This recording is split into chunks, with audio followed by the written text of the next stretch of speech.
Good afternoon, everyone. I'd like to call this regular meeting of the Sustainability Commission for the City of Palm Springs on December 18th, 2018 to order. And I'd like to ask Dan if he would do the roll call. Chair Jackson. Present. Vice Chair Clark. Present. Commissioner Baker. Here. Commissioner Friedman. Here. Commissioner Futterman. Here. Commissioner Gauthier. Here. Commissioner Goins. Here. Commissioner McCann. Here. Commissioner Santora. Here. Commissioner Wilson. Here. Everyone's present. We have a quorum. Wonderful. The agenda was emailed to everyone and posted last Thursday per the city policies. There are two things that you don't see on the agenda that you might have expected. The city clerk requested that no commissions hold elections in December, presumably so that the appointment and seating of new commissioners could happen in January. So that has dropped off our agenda, and Vice Chair Clark will begin the meeting and create an agenda for you for January. The other thing that is not on the agenda is the next step of a smoking resolution, or not, whatever Commissioner Baker brings. He is planning to bring that in January. So otherwise, the agenda is before you. Is there a motion to accept the agenda as presented? So moved. So moved by Commissioner Baker, Second. second from Commissioner Gauthier. All in favor say yes. Yes. Opposed say no. And we have our agenda for the evening. I don't see anyone here from another commission to make a report. And I don't see anyone for public comments. And I don't think we have to introduce ourselves to each other. We've been at this for a while, the 10 of us. So we are then at item B, presentations. And we have Jane Garrison to come and speak to us about the latest developments regarding Oswald Canyon. And if you would push, Dan will show you how to push the button so we can hear you well. Thank you so much. I'll sit as well. I appreciate this opportunity. I think most of you are familiar with Oswald Canyon, also. Okay. But I'll give a brief introduction about Oswald Canyon and then go through a little bit of a timeline of where we are now and what is happening with it. So Oswald Canyon is on South Palm Canyon on the right-hand side, almost directly across from Bogart Trail as you're going into the Indian Canyons. It's by the Lichen Trail, which is a very popular hiking trail. It is the last undeveloped alluvial fan in the Coachella Valley. And it has been, most people have thought that it was Indian land, but it's not. It is made up of, until you get to the National Monument, the San Jacinto Mountains, it's made up of about 300 acres that belongs to actually the city, a few allottees, and a developer. So 3 years ago, we started, myself and other residents, which has now grown to a group of 2,000 residents called Save Oswald Canyon. We started a push to try to save this alluvial fan from becoming, the plan at the time that the developer had submitted to the city was 260 houses. One of the first things that we did, I sat down with the developer, tried to figure out how we can come to an agreement to get the land purchased, knowing that that's definitely the best way to conserve land. At the time, the developer said they had about $7 million into it, and we went as far as getting an appraisal. It appraised at 4.3. They wouldn't work with us. They walked away. Most of you probably know at that point, we decided that because the land is an environmentally sensitive area, it's home to endangered bighorn sheep. It is possibly home to Casey's June beetle, 32 migratory bird species. We decided to move forward with rezoning it the same way of the Chino Cone. We started an initiative process, which we had 6 months to collect almost 3,000 signatures. We actually collected over 5,000 signatures in 30 days. It was very clear that the community does not want to see this canyon developed. It's a very popular hiking place, and of course, very, very rich environmentally. So we worked hard. We got the signatures that were needed for the initiative. And it's a very interesting place because the last environmental impact study that was done in Oswego Canyon is over 25 years old.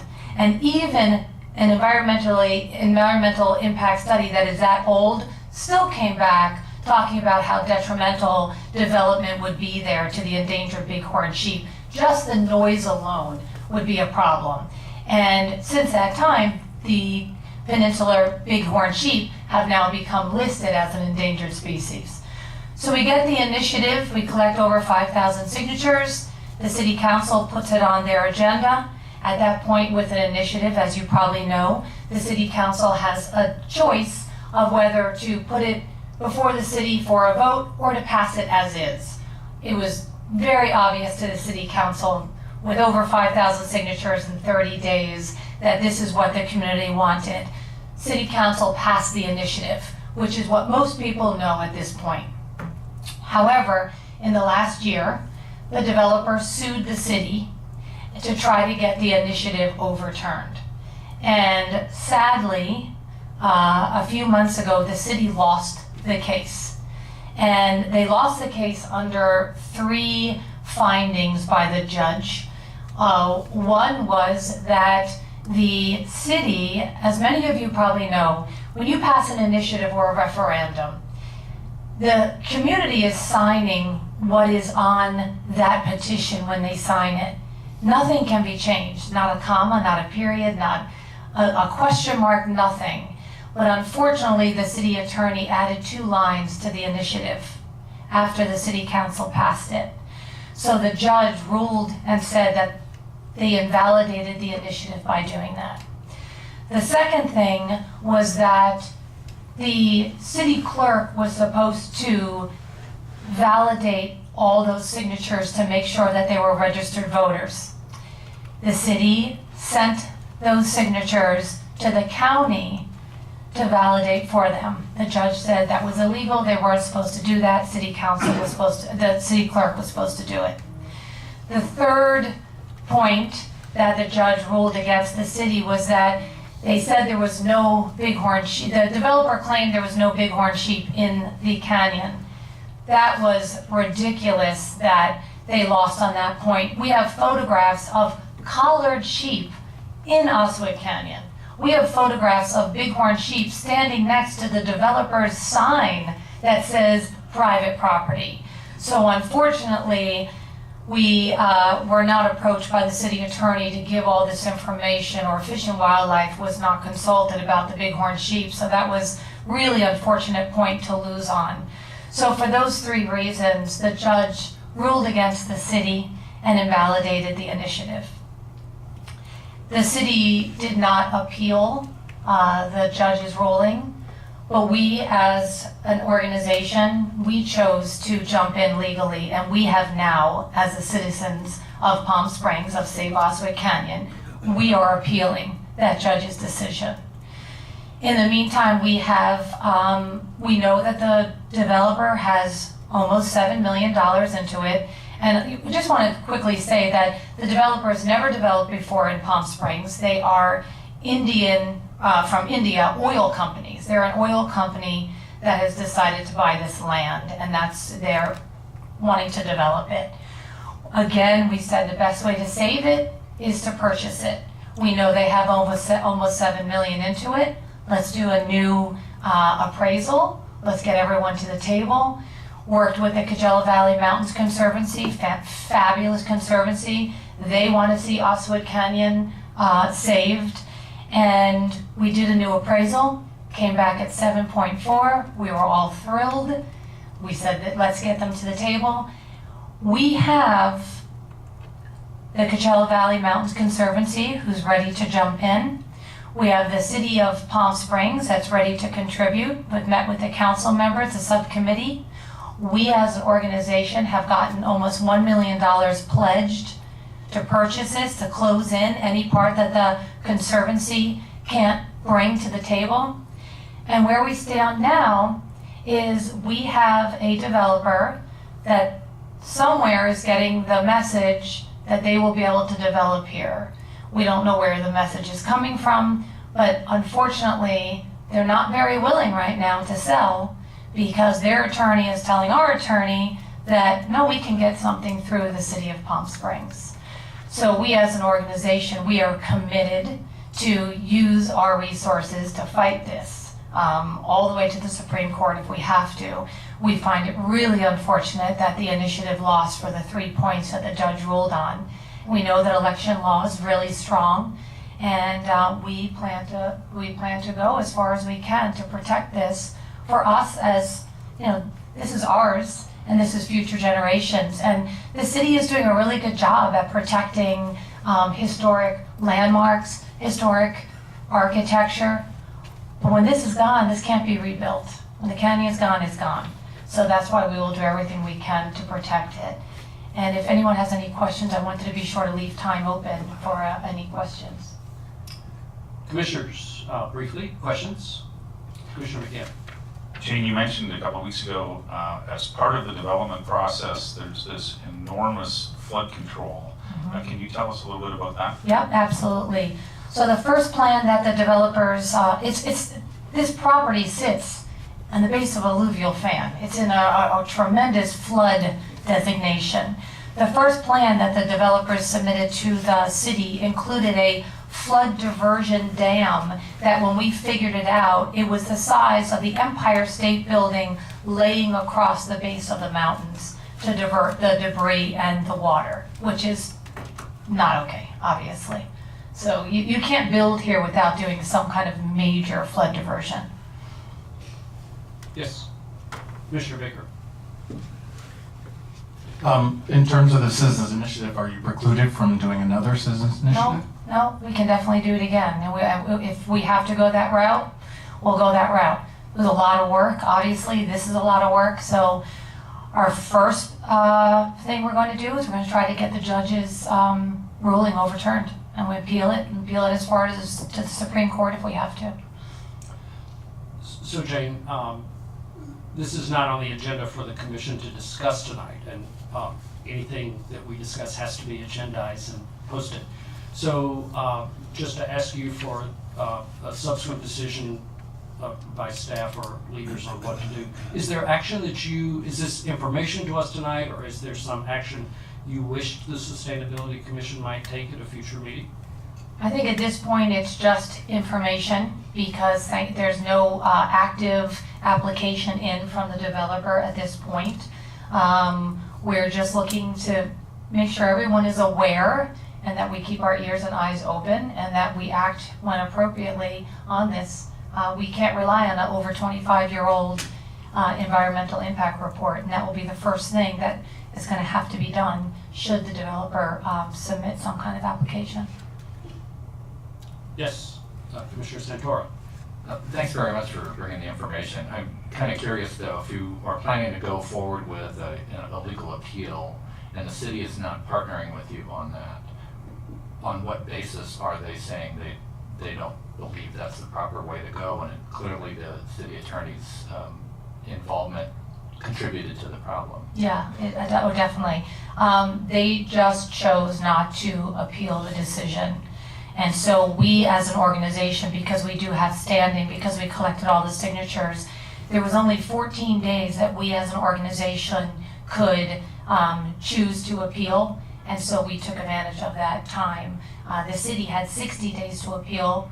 We hoped that they would, but they did not. Sure. I'm not sure if it's appropriate. Does the staff have any information that would help us understand what's going on with this? Or can we request that? I'm not familiar which site you're speaking of, so Oscar Canyon. in the specific location in development you're talking about. I don't have that Yeah, information. so I think if the commission decided to agendize a discussion, then we could ask staff, appropriate city staff, to bring us some information there. Yes, Commissioner Gothier. So if you get together the funds to acquire the property, who would take title?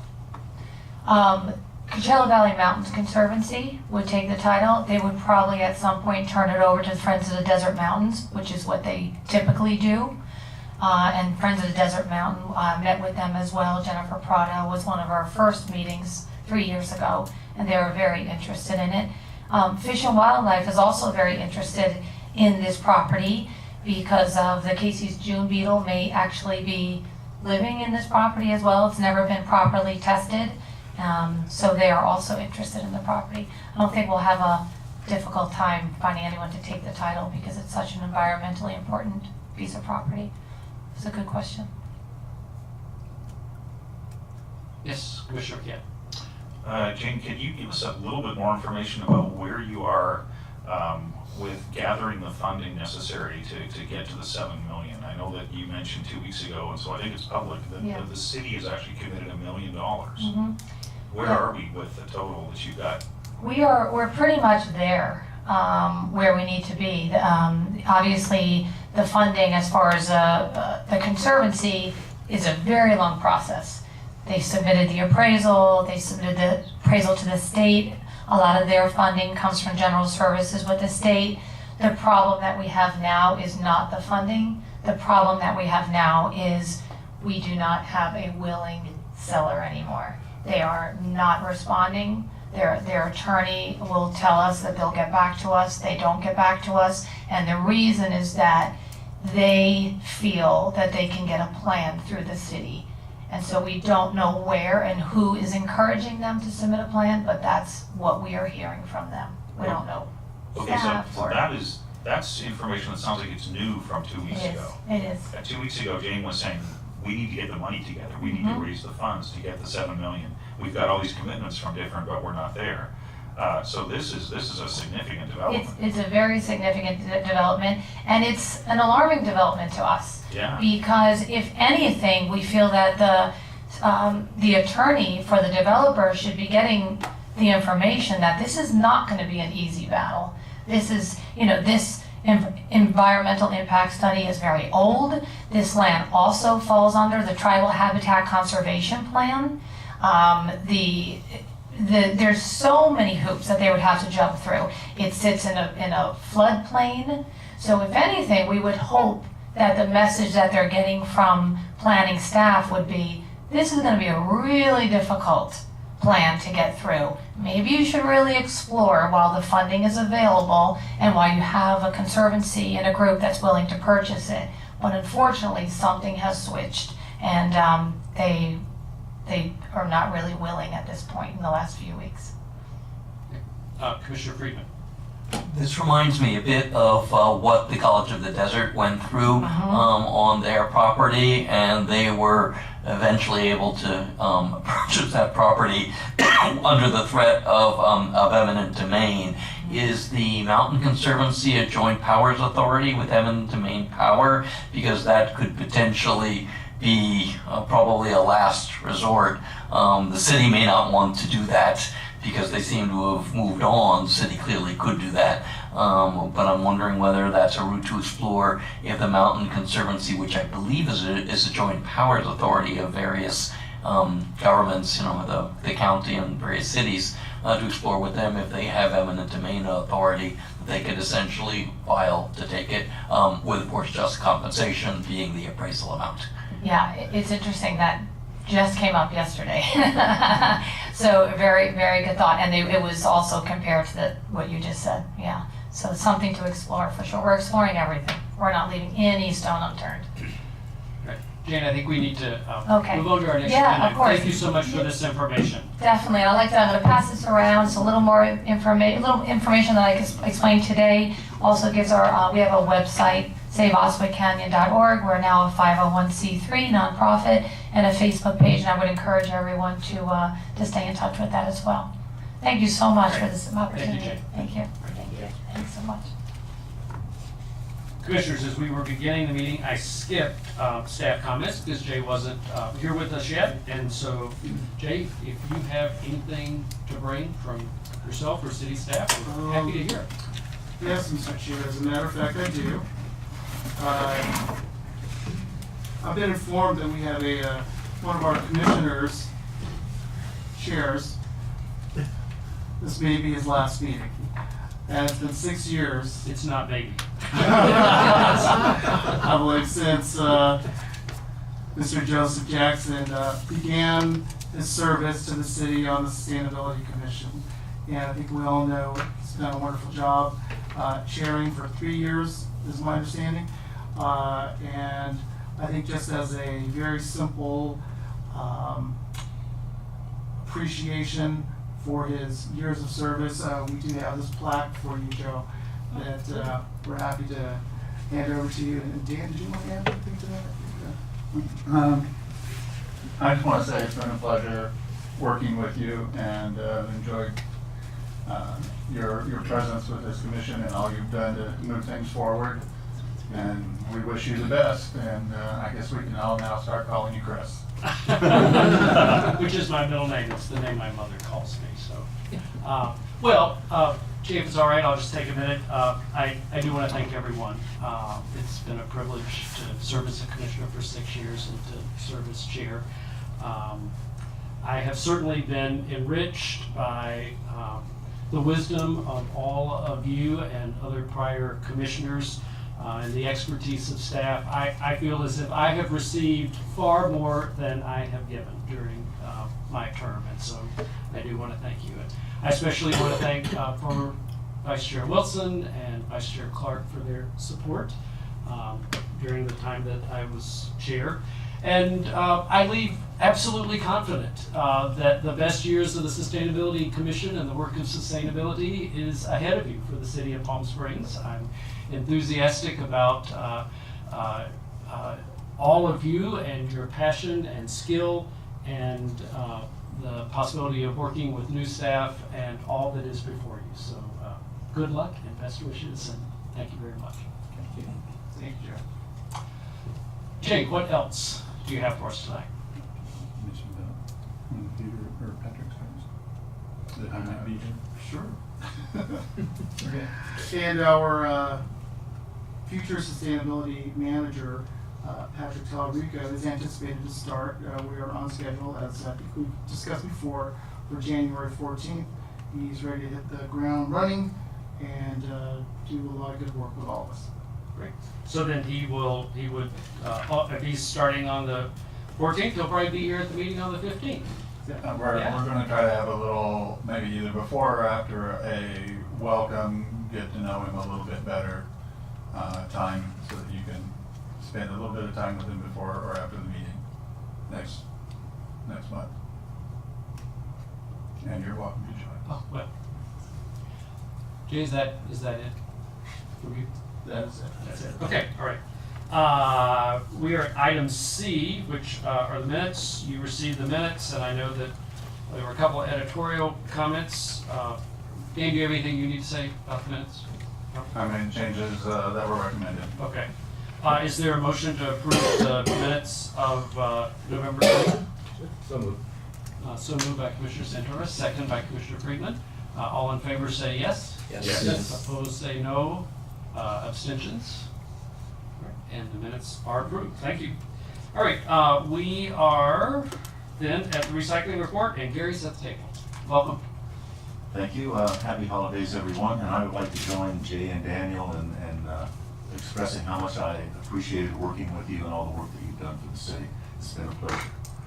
I only have 3 items. The first one is I spoke with Andrew Smith. He's our state representative about organics collection, which kicks off. It continues, but it goes to the next step beginning on January. So it's going to include a lot more people. And he emphasized again how closely the state is going to be watching this and how serious they are about implementing this. So I gave him our plan, sending out the letters and the visiting one-on-one and shaking the hands and speaking to them one-on-one. And he said that sounds good, and he thinks that he might schedule a meeting, or excuse me, a visit at the end of January, just to see how things are going. And I've worked with Andrew for a while. He's a pretty good guy. He's very helpful. He reaches out and he tries to help the cities. So as much emphasis as he's putting on this, for him to take the time to call me and emphasize this, tells me that the state is in fact very serious about this. The second thing I have is the beverage grant has been submitted, and it was just a little bit under 12,000, 11,900 and change, 978 or something like that. And that's based on per capita. And this one, I think, if I remember, stretches out. The funds, if approved, will be given out next September, and they'll be available for use or combination with other funds until 2021. 22? Oh wait, it's a ways out there anyway. The last thing I have is the shredding and e-waste is scheduled for January 12th here at City Hall. And the city approved about $3,700, so that means that we can get the crews from Palm Springs Disposal to join us so they can service the residents in the rear collecting materials that they may bring for cleaning out their garage and things like that. And Desert Park will be on site to collect the e-waste. Will answer any questions. Yes. Vice Chair Clark. I noticed that the construction fence has gone up around the old mall.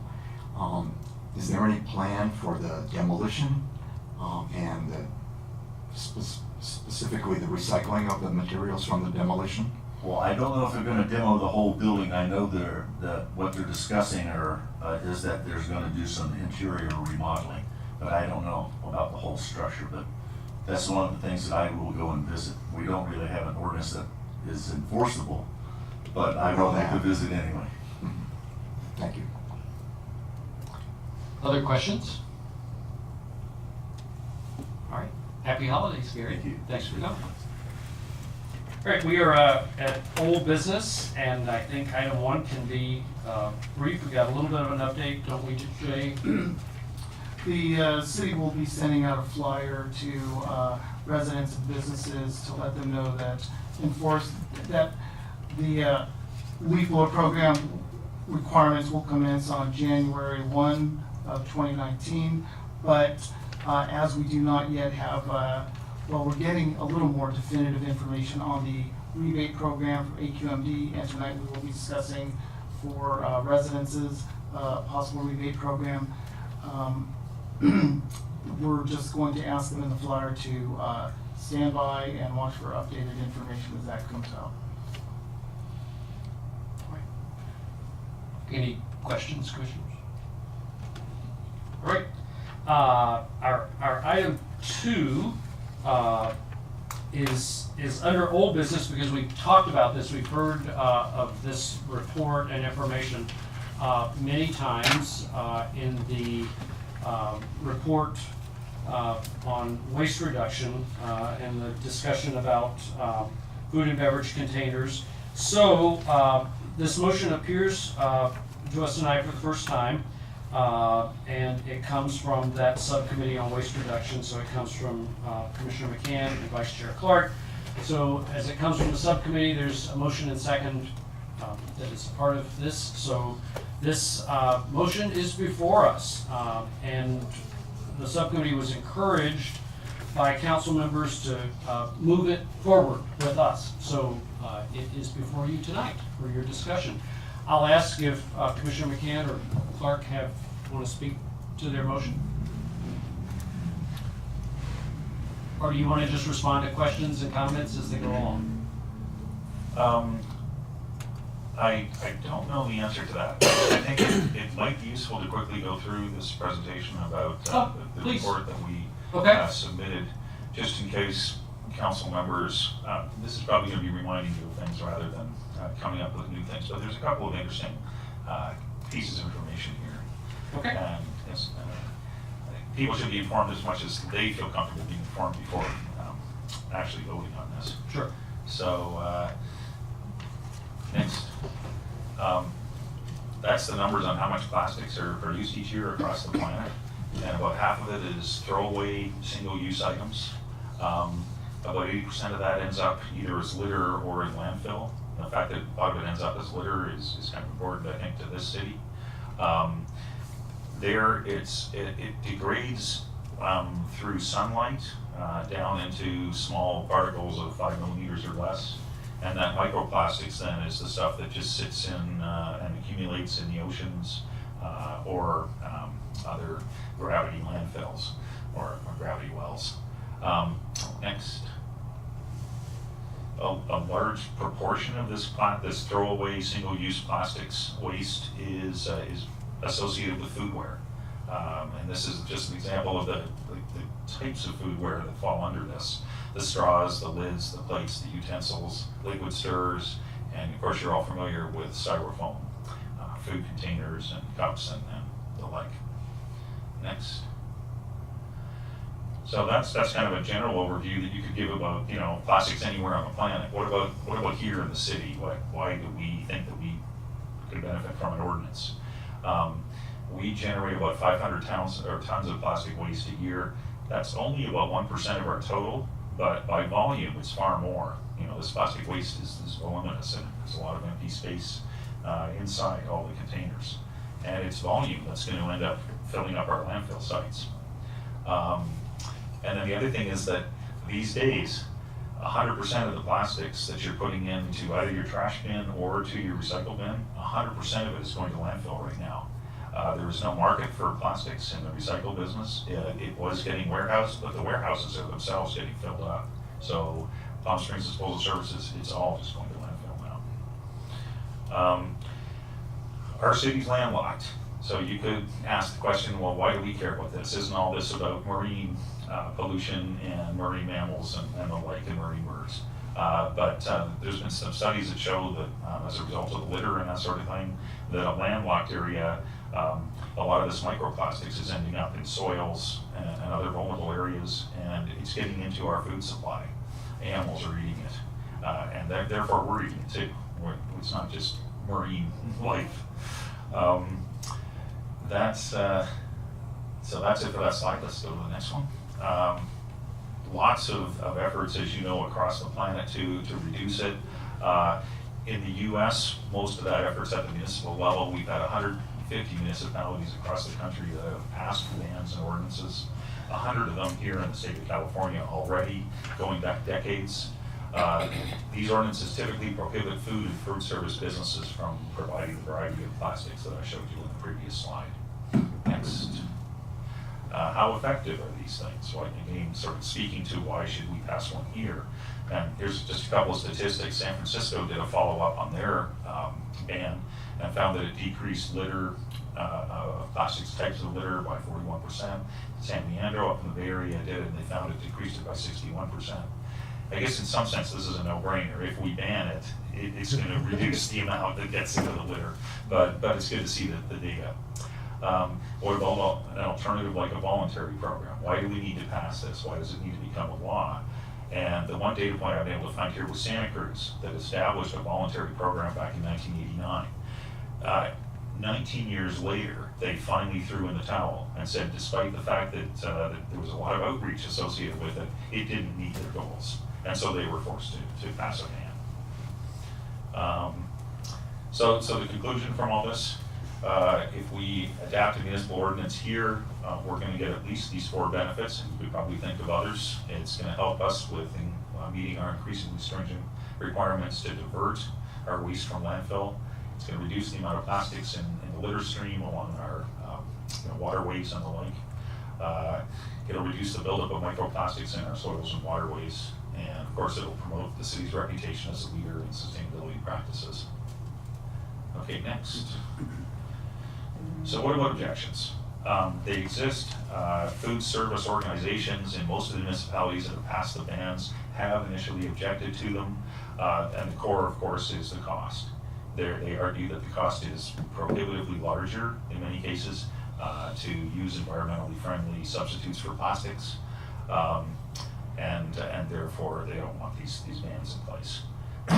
So what's our response? If you do the analyses and the research, you find that here's the actual difference these days in the costs. For straws, it's about 1 cent per straw. It raises the cost from about 1 cent to about 2 cents.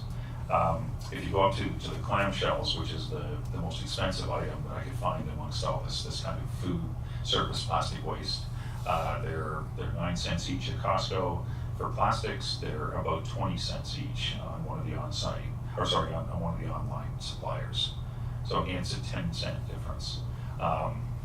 The the voluminous amount of ordinances that have been passed elsewhere and the follow-ups that we've seen, the compliance rate with these ordinances go up to 95, 96% very, very quickly. There's very few citations. And the businesses just seem to absorb these small extra cost impacts without too much impact. So what can we do? Best practices for our own ordinance. There's 3 major points. The city of San Francisco kind of took the lead on this with a lot of education and outreach, mail and media. But what they also did was they made direct contact with all the food vendors up there. There were over 4,000 businesses affected by this. And they got volunteers to actually go out at either at the community level or even at the individual restaurant level and actually talk to them about the ordinances and talk them through it. Establish a website that people can go to that shows them what the alternatives, the environmentally friendly alternatives are to plastics, and where to get them. That was very good. We could do that. And then the third one, the city of Palo Alto did this. They established a co-op so that restaurants could join forces and buy the alternatives in bulk. And that's been very successful up in Palo Alto. Virtually all the major restaurants have signed on to it and are using it. That is something that I think would be a wonderful use of our new staff members' time, starting in January. And then the third one is, the usual phased implementation. We've seen this with other ordinances all over the place. You start with city functions and city caterers. You go to the larger restaurants at a certain time later, and then at a certain time later than that, you go all the way down to the smallest businesses. On December 10th, we met with Councilmember Christy Holstage about this, and she came back after reading this report with a strong recommendation that we as a Sustainability Commission come back to them with a strong recommendation to pass a comprehensive ordinance. And I don't know if you have read this, but I won't bother to read it. But that's the level of comprehensiveness that we're aiming for here. And next. So that's the motion before us tonight is to pass a comprehensive, and by that I mean it would include the plastic straws that have been so much the topic of discussion over the last 6 or 8 months, but straws would just become one more piece of plastic waste that we want to ban the use of here in the city. Okay. All right, Commissioner, go ahead. Just wanted to add one thing to what Rob said about the recommendation that Councilmember Holstage made. As you said, she encouraged us to make the strongest possible recommendation. We won't be providing necessarily an ordinance, but the council will discuss in a meeting what their positions are on a ban, and then ultimately, I believe they'll request staff to provide an ordinance. Right, so in the report that Commissioner McCann just reviewed for us, at the end of the report it said, motion, the Sustainability Commission recommends to the City Council to adopt an ordinance like this. Similar to, right? And so just recall, we're not enacting an ordinance, we're recommending to council. So, commissioners, we're in discussion. You've heard the motion and the report, so Commissioner Santoro. Yeah, great report, thank you, I fully support it. I do have a question for you on the manufacture of both the plastics products versus the renewable products or recyclable, or not recyclable, but biodegradable, the other products that are out there. Do you happen to know anything about the two, where it's done? I know you did some research online, but do you have any idea about that? I did not research that, so I don't have any direct information about their manufacture. I know generally what they're made of. Their farm products or their, but how that gets turned into the actual products that people use, I don't have any information on.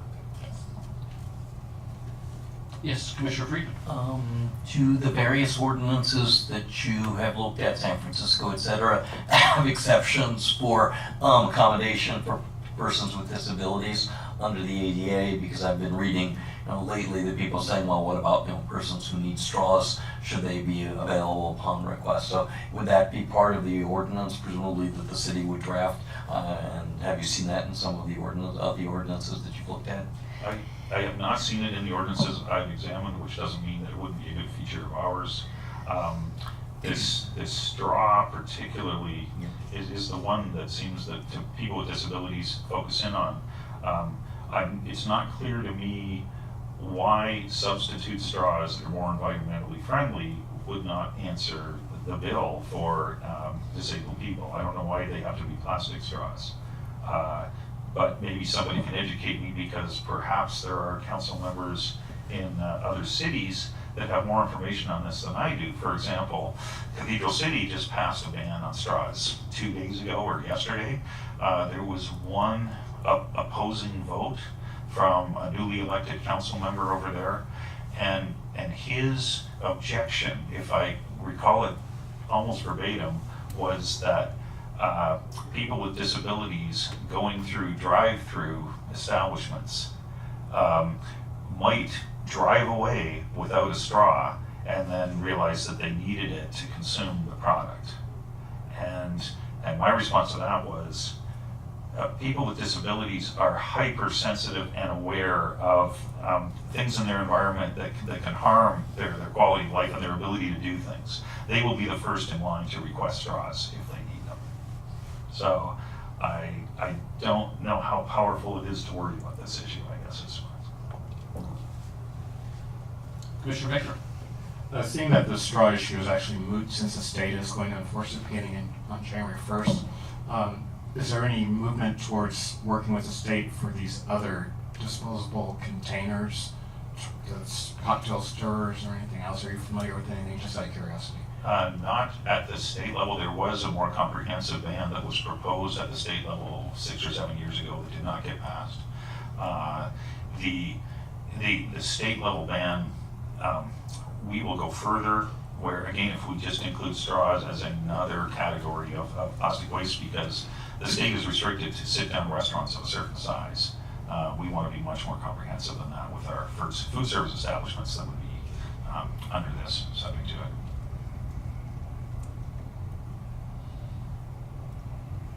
Oh, yes. Commissioner Wilson?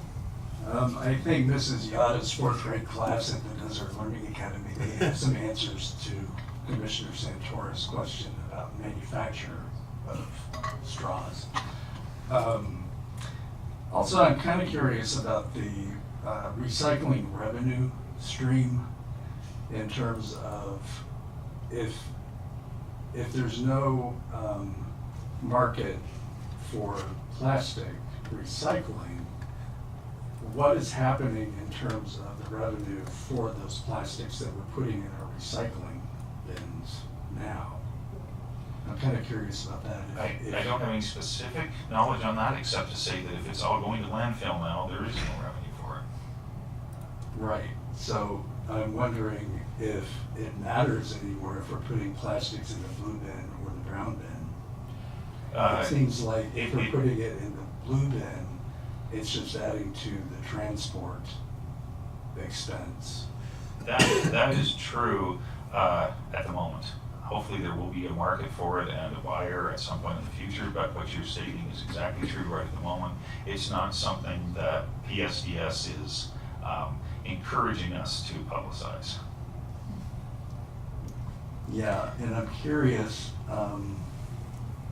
because several years ago, going to the MRF facility, those plastics were bundled. And are they still doing that? Maybe that's a Gary question. Yes. Yes, they still bail them. Okay. But they just sit there. Yes. Okay. I think the bottom line, the importance of this issue for this decision is that the sooner that we get biodegradable alternatives going into our landfills, the better. Right. Well, except that when they go into landfills, they're essentially isolated, and so they don't necessarily biodegrade. Yeah. that's true, if they don't get to sunlight. Right. And then there's litter issue. Right. As litter, it's still terrible. Yeah. Okay, thank you.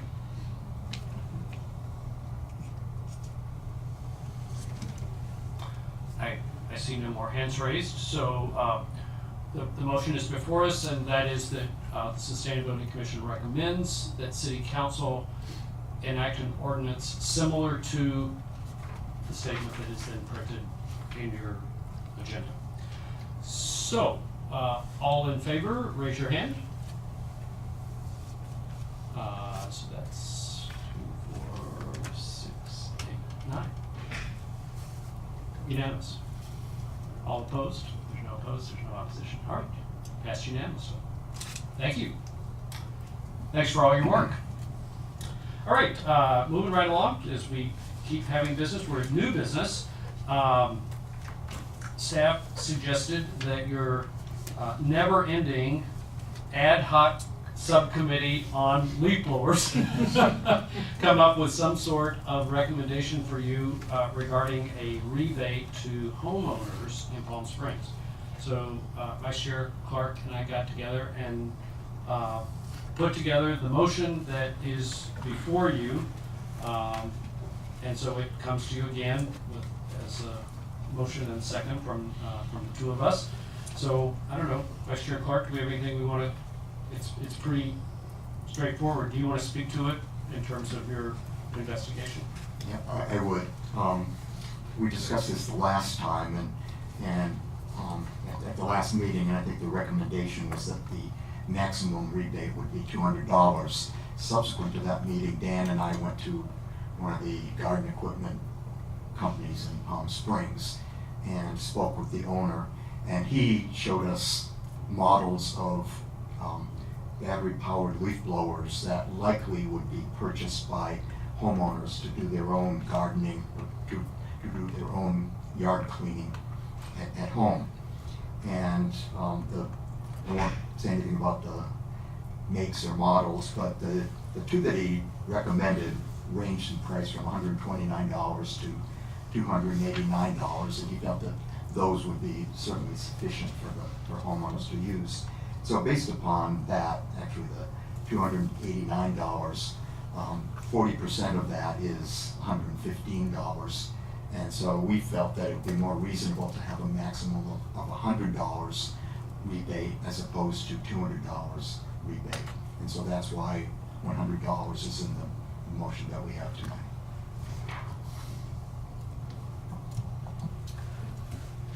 Commissioner, I'd just like to add, Sure. that in discussions with the city manager, he thought the budget could actually be as high as $20,000 as opposed to $10,000, but of course it's up to you for your consideration as to what the allocation of funds for the overall program should be. And city manager could absolutely be right, and I guess we could start with 10, and one thought is, you could start with 10, and if there's great response, then the commission would decide whether or not they wanted to allocate more. Yes. That'd be one way to do it, but we can do whatever the commission wants tonight.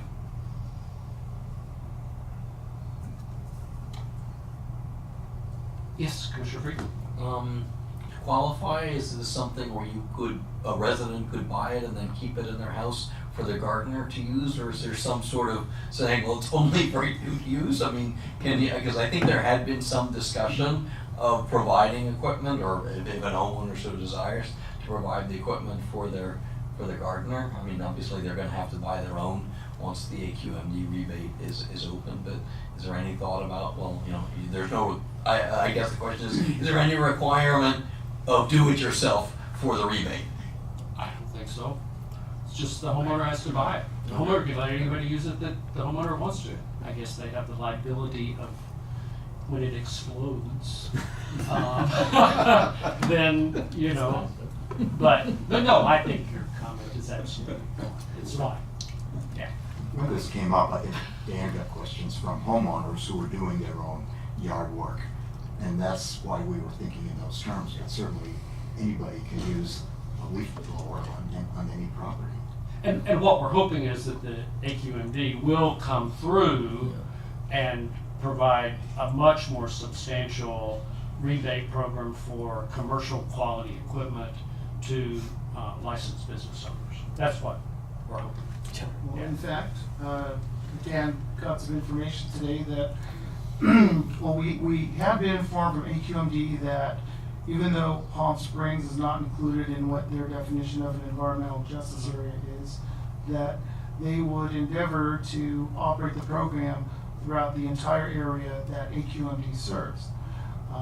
That includes Palm Springs, so they will include Palm Springs in the rebate program.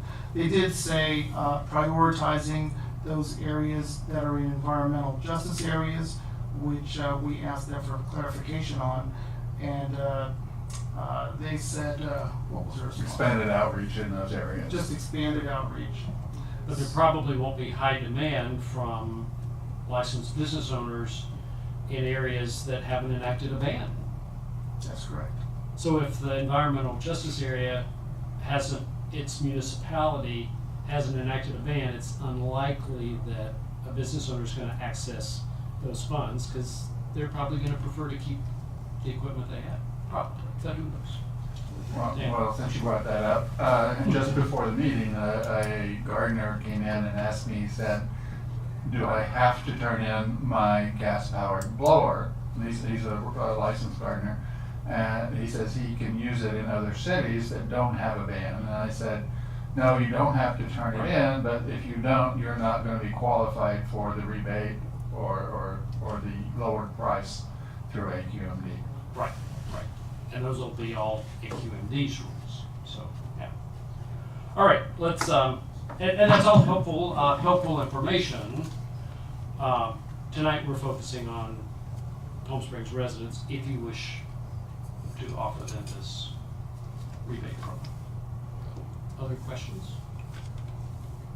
All in favor say yes. Yes. Opposed say no. Abstentions? All right. Another unanimous vote to communicate to council. All right, you know, life is always exciting in Palm Springs. You wake up one day and there's a scooter on the sidewalk. And that's what happened a couple of weeks ago. So that is why, a few weeks ago, so that's why item number 2 is on our agenda. Council and staff have said that they want to hear from the community about this, and we have certainly already talked about it a bit. It's been discussed in active transportation subcommittees.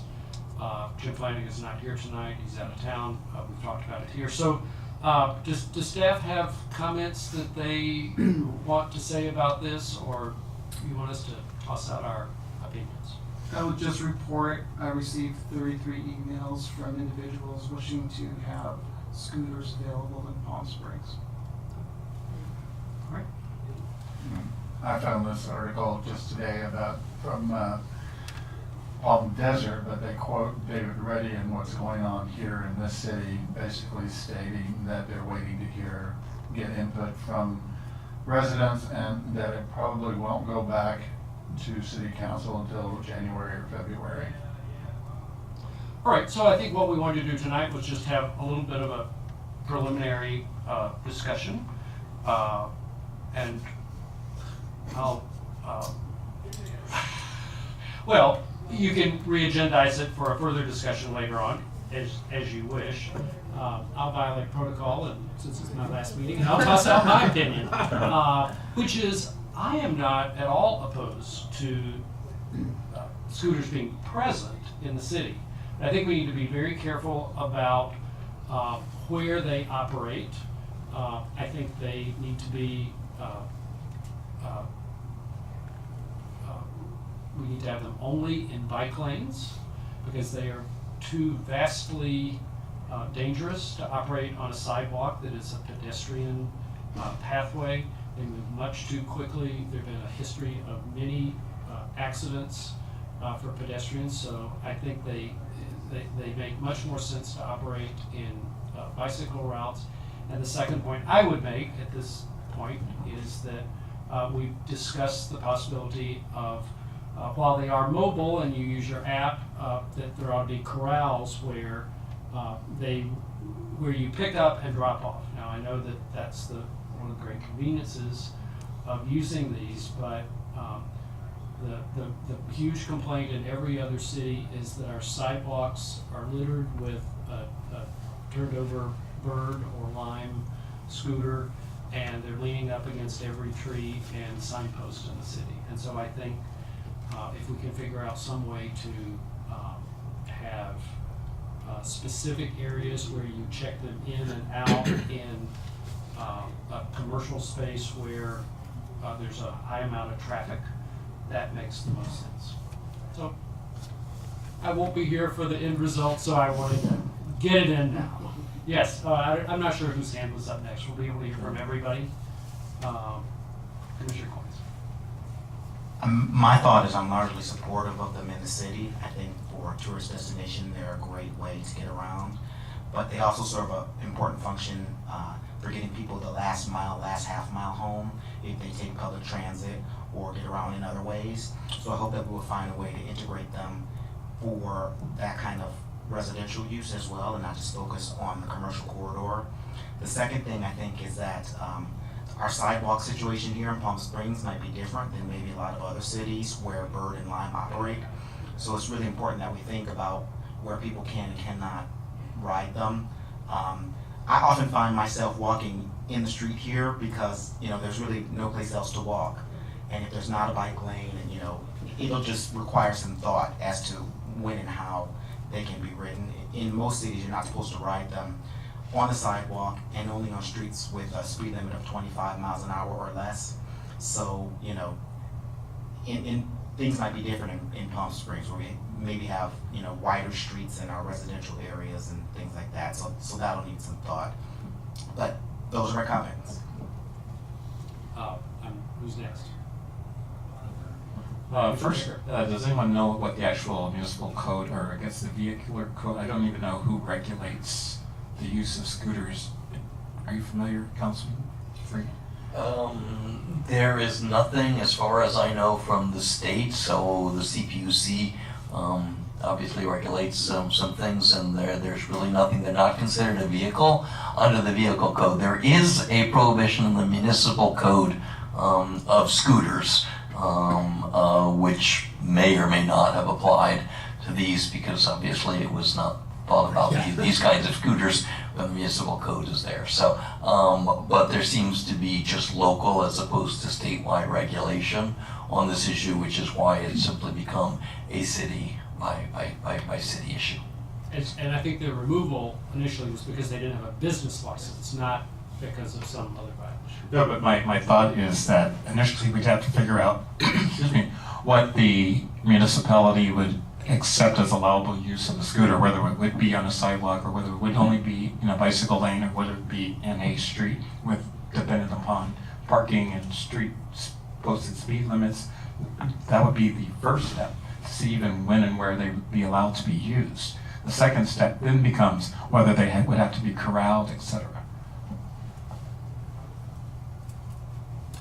Who else wanted to speak to this? Yes, Commissioner Wilson. As Commissioner Friedman noted, it is addressed in the municipal code, at least in terms of scooters, and I believe it's in conjunction with skateboards. Correct. And so, as a result of that, I think it would behoove us to look at the history of why that was addressed in the municipal code, specifically in the downtown district, to see what that history was in terms of why they were prohibited in that district originally. So we could look at how that could be modified to address electric scooters in the future if we want to, as a city, make that modification or not. Oh, that's it. Commissioner Friedman and Commissioner Santorum. Well, I've been on the commission long enough to have heard more than one proposal for bike shares here in Palm Springs, and having moved here from New York right after the city bike system came in. in. It just seems that technology has kind of passed over the shared bike, and so since I think I and many others might have been quite enthusiastic to see a bike share program, I'm equally enthusiastic to see some form of scooter program, but subject to exactly the conditions that we had already discussed about conditions of use not on the sidewalks. Perhaps something can be done, because I agree with Commissioner Goins about the last mile. It's something that I could use to, to get up to East Palm Canyon, for example. And then we sort of work with creating scooter corrals, just as if there had been a bike share program, there presumably would have been bike corrals around the city, just as there are throughout New York on the city bike program and other cities that I've been to with bikes. So I don't think there's anything, I'm not sure that people being on a scooter is any more complicated than all of the issues that we would have gone through if we actually did have a bike share program that had been offered up, which once again is something that we heard several times about and seems to be off the table, but this could be a viable alternative. So I support them.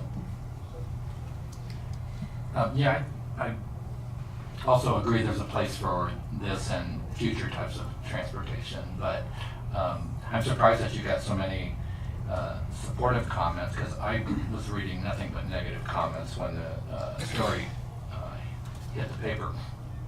But I'm glad to hear that there's somewhat of a consensus here about looking for the right way to do this, and I would really be interested in developing best practices by other municipalities and watch what's going on. But to Commissioner Friedman's point, that technology is going to continue to change. So whatever we do here, we should do it with a view to the future, that this is going to evolve in different ways, and we probably should be flexible enough to anticipate some of those changes. Other comments? Have we done what? I mean, we've given some thoughts. There is no motion tonight unless somebody thinks there's a sense of the group and wants to try to make one. If you want to try to communicate your thoughts as a collective group to city manager or the council, you could do that, or you could agendize it for a future meeting. Commissioner Baker.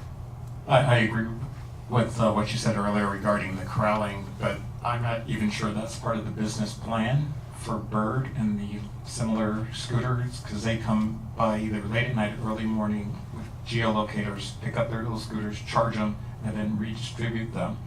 It also invalidates the idea of the last mile. If I'm going to my private residence, then I still have to rely on them to come pick up the scooter in the middle of the night, because there's not going to be a corral in every block throughout the entire city.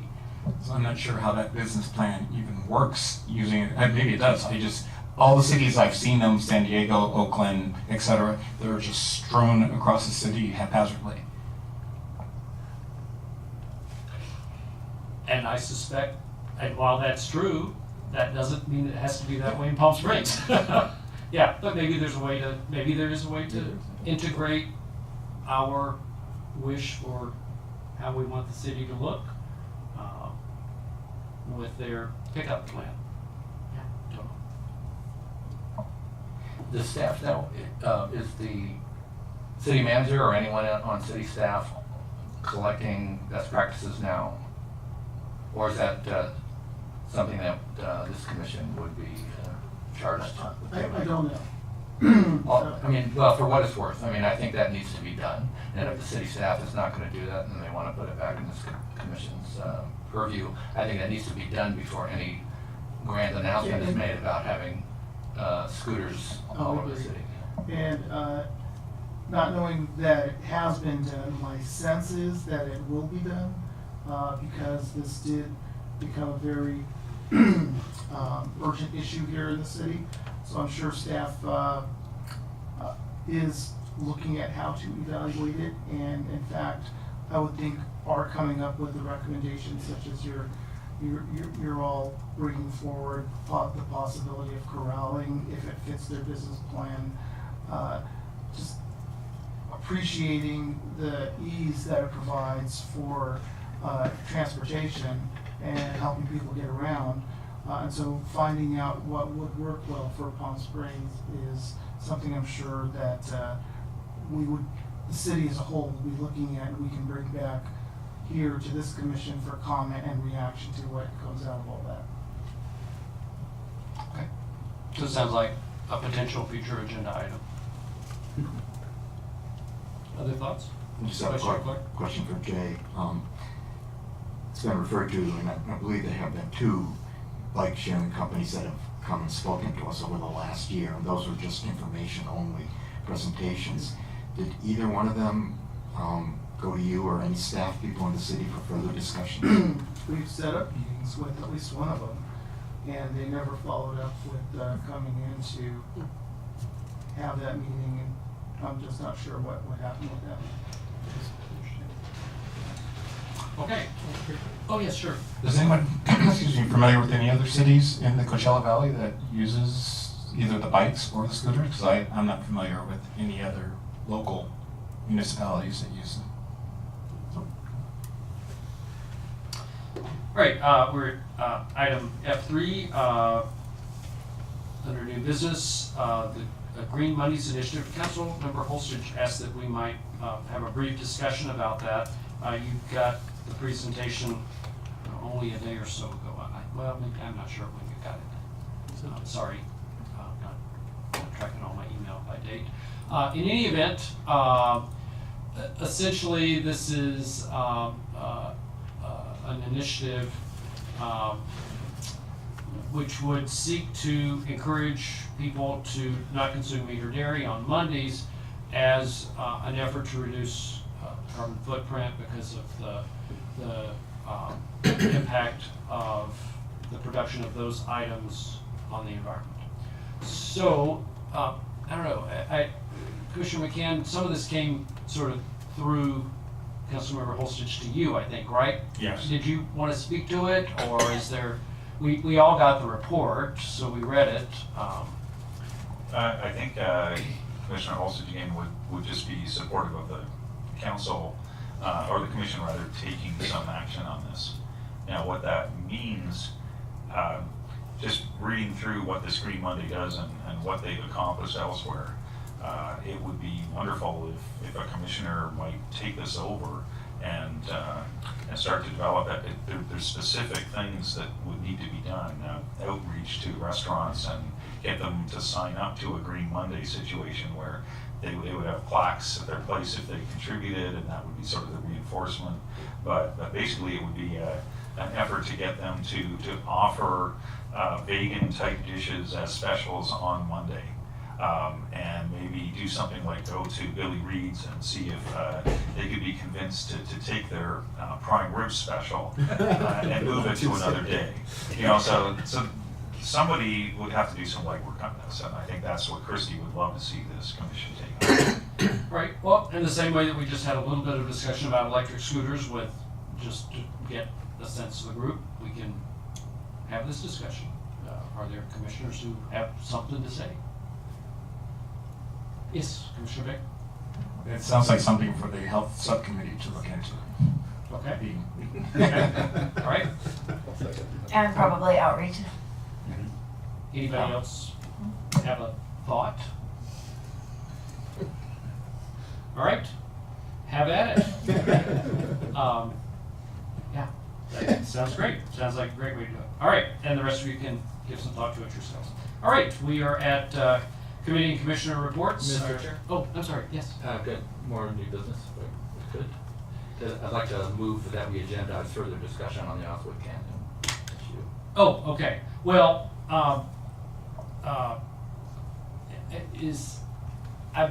you can recommend that to your vice chair for to agendize. So done. Yeah, it doesn't require us to have a motion Okay. Here tonight. So just Vice Chair Clark will create the agenda for the January meeting. If this is a specific point or motion, please send that to me and I'll include that in the agenda for the next meeting. Okay, all right. Okay, we're G1, the Standing Committee on Solar and Green Building. Commissioners Friedman and Coynes. Okay. Couple of things. So first, Katie Barrows and I spoke, CVAG and I spoke in early December with a representative senator for Sustainable Energy, thank you, about bringing their Energy Code Coach program for building and planning staff to Coachella Valley. And then following discussions during the call, we did receive the proposal. Actually came out shortly before noon today, so I'm not sure you had a chance to look at it. Thank you, Daniel, for circulating that. The idea that they proposed is every other week for 12 weeks, alternating between Palm Springs and Cathedral City as the two cities that would be most likely in the valley to participate in a pilot program, and just some training being available for staff and focusing on a number of implementation issues under the new energy code, and also being available for people who come to the desk if they have any questions about their projects. Katie emailed me right before the meeting began. We're going to try and have a brief call this coming Thursday, and then it's going to be part of our official next committee meeting on the 15th of January in the morning, and then of course we'll report back to the full commission, which is meeting that afternoon. We're hoping that CVAG, through the Coachella Valley Energy Partnership, can offer up $20,000.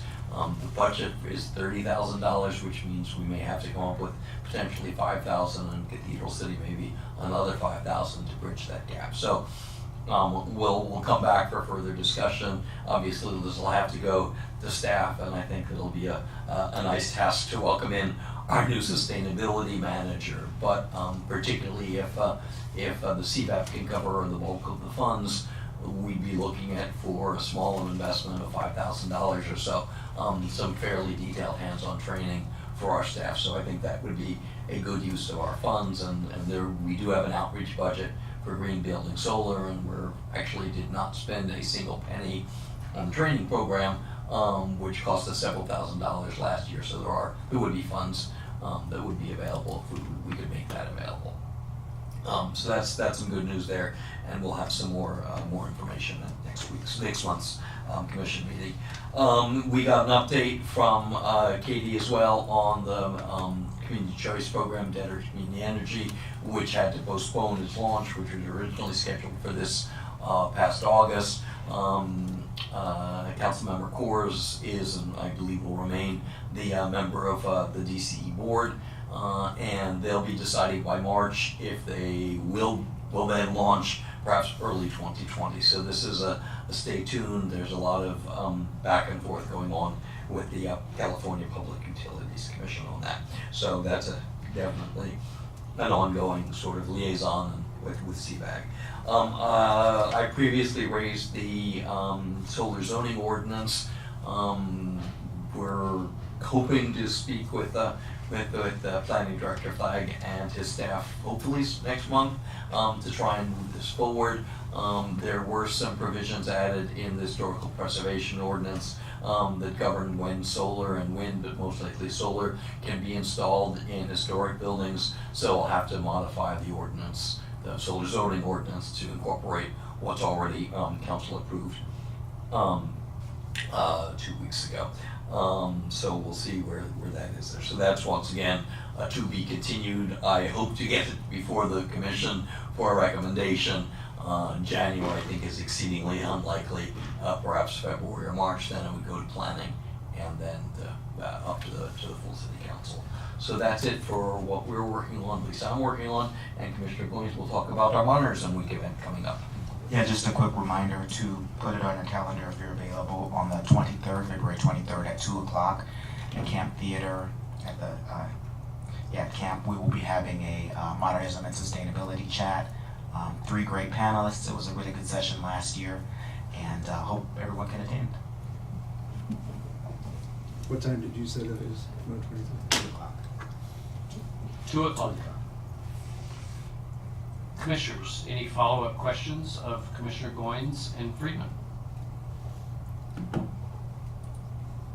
right. I'm sorry. Commissioner Baker. I just know, so that's actually the same time as the Black History Town Fair on February 23rd?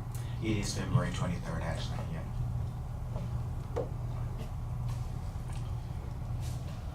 All right. Seeing no other questions, we'll move to the Standing Subcommittee on Waste Reduction. We got some of your work done already. What else can.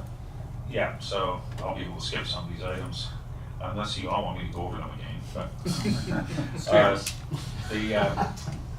The construction demolition waste ordinance, we've been waiting for a report on other cities and their ordinances, and I see that was released, Jay, on December 10th, so I'm not sure what next steps are on that. Now it's incorporating those into the staff report, bringing them back to council January most likely, and getting council discussion on C&D ordinance.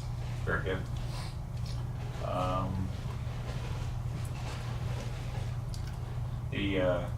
Where do we stand with the Energia project on the wet organics waste fraction and trying to get that out of our landfills?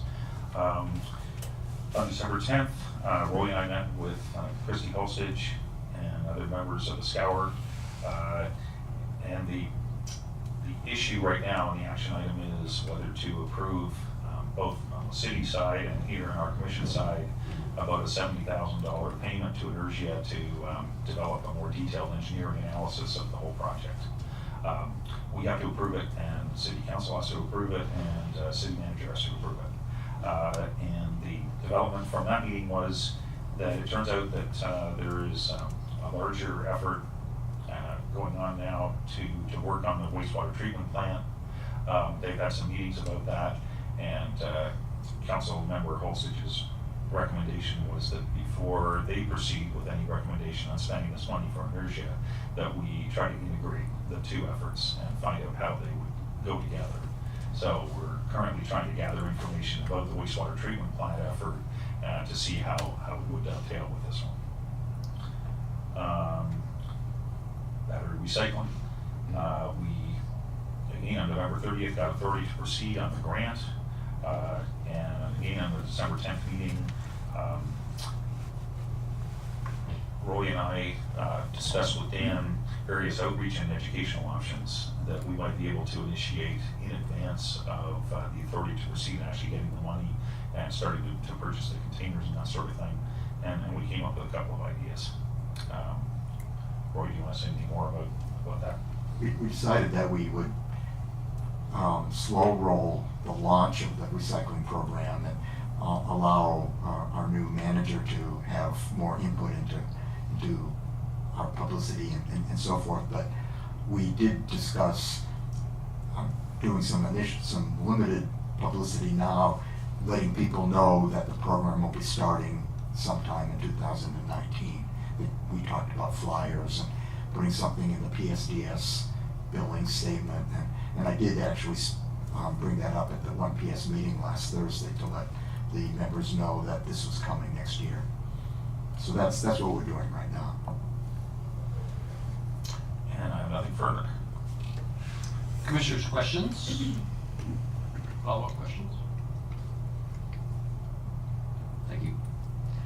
We're at item 3, the ad hoc subcommittee on walkability and pedestrian planning. You did receive an email report from Commissioners Wilson and Gothier. The information in the report is a memorialization of the information that we presented orally last month. Dan sent an email with the staff report for the city council meeting tomorrow night with some information about the improvements that are going to be taking place along Palm Canyon. And let's see, yeah, he's got that on the screen. So that dovetails with some of our efforts, and I was kind of hoping Jim Flanagan might be attending the meeting tonight, because we have talked about some of the problems that we've seen along Palm Canyon in terms of having to press crosswalk buttons and what have you. So, we were hoping to take a look at that before the improvements took place to make sure that they dovetailed with the improvements that we were hoping to see. So I was going to talk to him about composing a message to our liaisons on the city council about that. In the meantime, I'm going to forward our report to Council Members Cordes and Holstage so that they have this in their hands prior to taking action on the consent calendar, because the two-way conversion of Indian Canyon is on the consent calendar in addition to this item, which is not on the consent calendar. So there's a lot going on. That's all. Commissioners, you have questions of Commissioner Wilson or others? Yes, Commissioner Clark. A comment, those projects that were in the, on the screen that we just saw, those were the result of the Measure J Oversight Committee and the Code Enforcement and Public Works Committee. Those are the hot spots too that Christine particularly had worked on. And we got a fairly detailed description of those projects at the November Code Enforcement and Public Works meeting. Right, and they include things like scrambles on Yes. Palm Canyon, which are things that we had discussed. There'll be 4 of those, I think, on North Palm Canyon, and there'll be some crosswalks, lighted crosswalks on the curve and further on East Palm Canyon.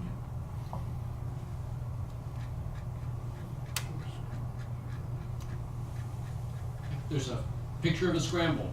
There you go. You'd be able to walk across the street in that fashion.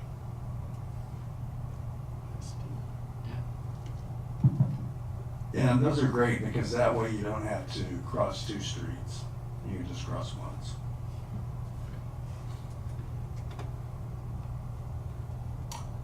All right, other questions?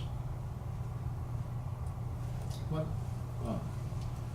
an observation on the bump outs. So we have the bump outs, and we also have little 4-foot high pedestrian, yield pedestrians or something like that. But those make it very difficult to make a turn onto Palm Canyon because it almost requires you to make a perpendicular turn. You cannot sort of cut through a lane when you have these 2 signs blocking both lanes. You're trying to turn either, especially if you're making a left-hand turn onto Palm Canyon. I didn't know about it.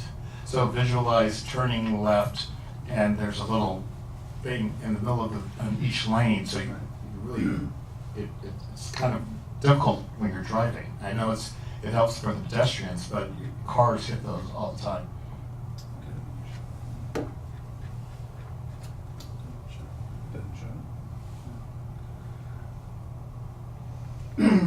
Right, I'm so noted that they make driving more difficult, and we can pass that on to the engineering department. Thank you. All right, we're at item G4, ad hoc subcommittee on film festival programs. Commissioners Futterman and Gothier. I know you gave us an update last month with some dates. Anything else tonight? No, just a very quick thank you to Daniel for getting the Sustainability Commission logo over to the Palm Springs Cultural Center so that we can get recognized on their promotional materials for the 5-month series of sustainability films coming up. So thanks, Dan. Jen, okay. Jim Flanagan is out of town tonight and sent a message that he did not have a report. So we're at item 6, wellness. Commissioner Baker, anything tonight? Just verbally, I done significant work on the smoking resolution, and it will be ready for discussion in January. Commissioner Friedman, water. Okay, a couple of quick things. DWA met this morning, reported that its customers achieved 12% reduction in potable water production in November compared with the 2013 benchmark. Cumulative savings last 12 months is 13.4%. And since their restrictions and target began in 2016, they've achieved a 16.5% reduction. So we continue to conserve water, which is good. Second is council, as you know, is meeting right now, a study session with the Planning Commission. They're discussing a golf course redevelopment ordinance, and that includes a suggestion that I made on the draft to the Planning Commission that any golf course redevelopment comply with the water efficient landscape provisions of Chapter 8.60 of the Municipal Code. So that's been taken on board, and I was pleased to see that make it into the draft ordinance that's being discussed right now. That's it? Questions, commissioners? People must have holiday shopping. Yeah. Moving along. All right, we're item 8, outreach. Commissioner Futterman.